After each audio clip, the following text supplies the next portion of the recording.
How to deal with a copyright claim. In a nutshell, copyright is a legal right that allows businesses and creators to control how their original works are reproduced, distributed, and performed. When these works are used without permission on platforms like YouTube, copyright claims can be made. YouTube's Content ID system can automatically detect and match content to protect copyright owners, but it can also mistakenly flag content that falls under fair use, leading to issues like demonetization. If you receive a copyright claim, assess if it's legitimate, consider counterclaiming if it falls under fair use, or negotiate rights if you've used copyrighted material.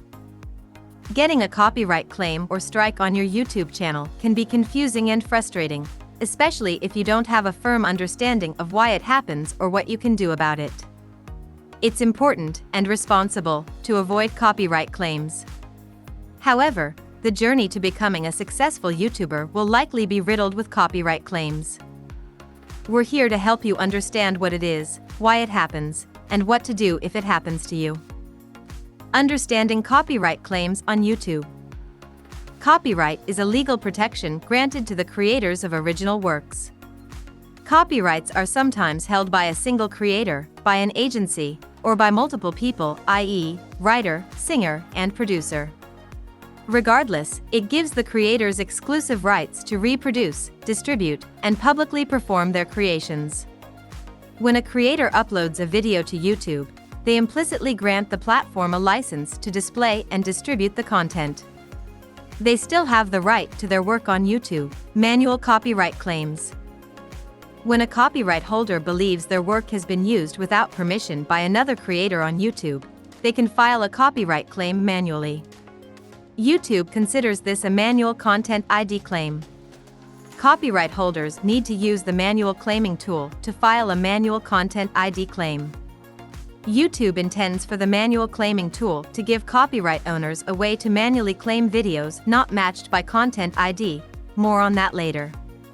To try to discourage false claims, YouTube requires copyright holders to provide a timestamp where their content is in the video they are claiming. Unfortunately, many companies and creators have abused the system for their own benefit. For example, in 2021, PewDiePie received a copyright claim for using his own song BTCH Lasagna after a company named Repost Network claimed ownership of the song, claiming to be acting on behalf of PewDiePie. Thankfully, YouTube removed the claim after it was brought to light.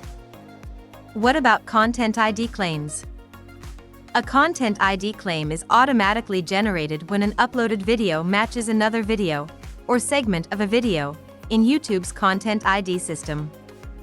Depending on the copyright owner's Content ID settings, Content ID claims can block a video from being viewed, monetize the video by running ads on it, sometimes sharing revenue with the uploader, track the video's viewership statistics. Issues with false positives. The Content ID system can mistakenly flag content as copyright infringing even when it's used legally. Creators who do movie reviews with clips from the film, parodies, or educational music courses with song snippets can all face false positives, which leads to video demonetization. While creators can appeal, the time it takes for YouTube to review the claim leads to massive profit loss, since the majority of a video's views come in during the first few days since its upload. How to handle a copyright claim. If you've received a copyright claim, start by considering if the claim is legitimate.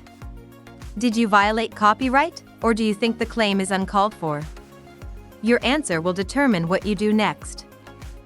If you believe the copyright claim is incorrect, counterclaim.